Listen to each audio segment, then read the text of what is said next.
And on the 8th day, God looked down on his planned paradise and said, I need a caretaker.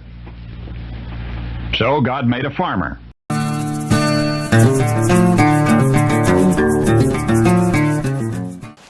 Howdy folks, Darren back with you here at Cross Timbers Farm. Welcome to 8th Day Chronicles.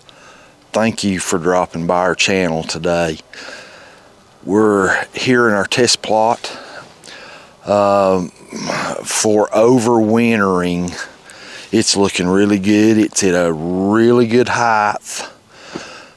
Maybe a little taller than necessary, but we have a very thick stand of orchard and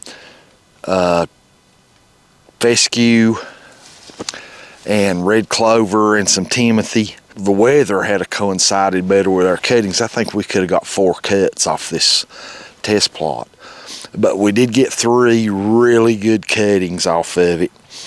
Goodness, it's thick. Should overwinter real well. We're expanding the test plot. We'll walk down there and I'll show you that. We're fixing to start liming soon. Lime is one of your best weapons against weeds. Lime will bring your pH level up, and you need to do soil samples to know if you need to bring that pH level up. If your pH level is already really good and you add more, it could be detrimental. But if your pH is low, like ours is here, we're gonna spread lime probably in another 4 weeks, midwinter. Give that lime time to absorb into the soil, topsoil. Lime raising that pH level of your soil. Your cool season grasses will like that. Your weeds will not like it. Bringing that pH level of your soil up helps to eliminate weeds. They don't like it. And your cool season grasses will do well with it, just so you don't get too high. They will crowd out and choke out those weeds because the weeds are not really liking that higher pH in the soil to begin with. Then you come along and spread some fertilizer in the spring. The weeds already don't like that pH level. The grasses do like it. Then you put some fertilizer on the grasses, and boom, they will really choke out your weeds. It's good weed control. Let's take a quick look. The test plot's looking really good. Let's show you what we're doing down here where we're going to be expanding. Here's our test plot area where we're expanding.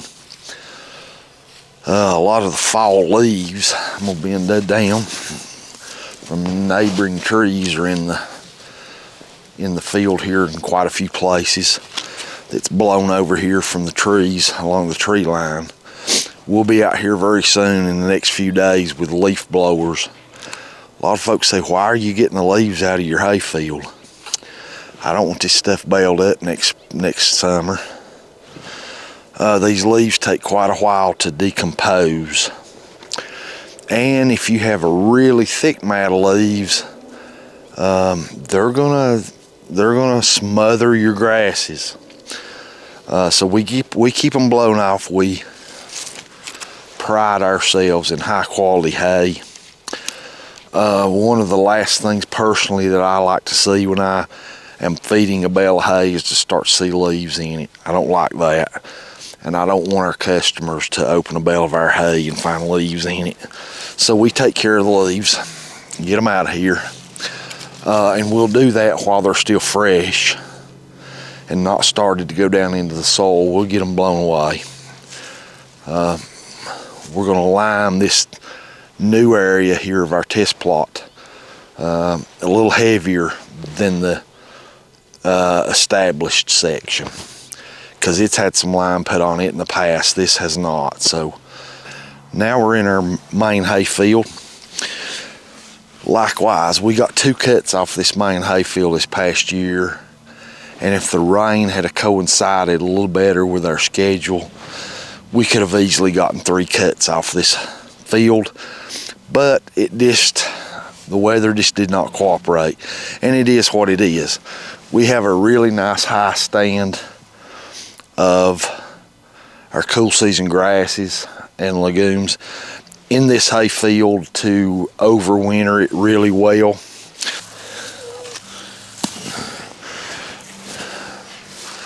Grab a piece of orchard grass. You can see how well that's overwintering the length of it. As you can see, it's starting to turn some yellow color from going dormant. Some of it's still quite green. pH level here is a little low, and we will be liming this as well. Right here, our new dirt and our, as you can see here where we fixed our hump, we're amending that soil. That was really poor dirt. Very clean dirt, but very poor as far as any nutrients in that soil for growing cool season grasses and plant life. We did fertilize it pretty heavy a couple weeks ago, and it's doing its thing, getting into the dirt. We'll work this more, and before long we'll be frost seeding it. We're now in our reclaimed hay field, and I could not be happier with the results we're seeing in this reclaimed field. If you follow along with any of our other videos, you know that we had not planned on cutting any hay off this field, but we did for some friends. The benefits of cutting that hay off this field has proven to be a very, very good decision we made. This reclaimed hay field, the pH level back here is low. And I pretty well knew it was going to be, but it is. And we're going to lime this reclaimed field pretty heavy here in a couple weeks. Bring that soil pH up to help combat our weed load back here. You've heard me talk quite a bit about the weed load here. Very happy to say that our weed load back here over the last year and a half to 2 years has been going down, down, down, down. Fantastic. If you could have walked out here in this reclaimed hay field with me 2 years ago, just before we come out here and bush hogged and seen the weed load, then come now and look at it, you'd be amazed. It is really, really paying dividends. All the clippings, bush hogging, 2,4-D applications, it's working, and it's working well. We're not to the finish line. I don't think you ever reach the finish line with weed control, but we're seeing light at the end of the tunnel. I'll just put it that way. This is going to be a fantastic addition to our high quality hay production. We're going to scratch down into this sod. Okay, let's scratch back some of this. Okay, you can see quite a bit of this organic clippings from our bush hogging in the past down in this soil. Let me see if I can get the sod. Boy, is it looking good. It is rich with this organic material down in this sod. This field's going to make a fantastic addition to our hay production. It's just taking some work. Oakley approves. That is some really good dirt, topsoil. Just full. I'll try to pull a little bit of it out so you can see. It's just full of organic matter and material. I can't wait to see what we can produce off this section of our hay this coming year in 2024. We're at the very end of November almost, and we're going into December, and we have still been getting inquiries occasionally about the availability of hay. I just tell people sorry. I wish I could help you, but I can't. I would really be worried if I was going into this late in the year and had no hay in my barn yet for my animals. As a hay buyer, you got to prepare just as much as the hay producer for your animals. And man, I can't imagine going in this late in the year and not having no hay. Somebody must have really been asleep through the summer. But in any event, our hay fields are going to overwinter really well. And here coming up soon, probably within 3 to 4 weeks, we're going to be starting to lime. We've stockpiled lime. We're getting ready to start stockpiling some fertilizer. The fertilizer prices have kind of come down a little bit and leveled out, so we're going to go ahead and start stockpiling some fertilizer.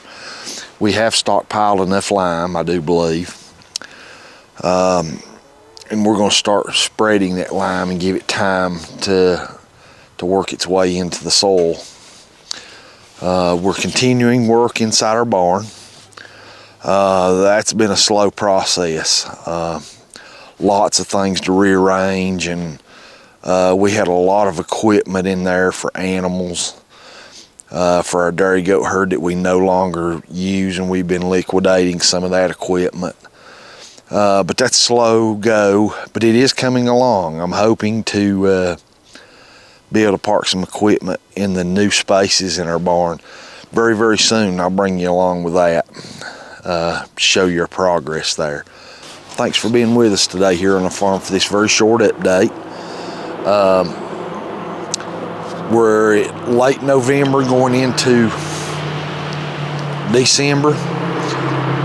If you're in the market for any kind of used hay equipment, now's the time to start looking. You can find some really good pieces of hay equipment this time of year for sale if you're careful and know what you're looking for. If you wait till spring to start looking for that stuff, the good deals are gone. Start looking now if you're in need of that type of equipment. Don't tell Susan, but I've been looking at some old Massey Ferguson tractors.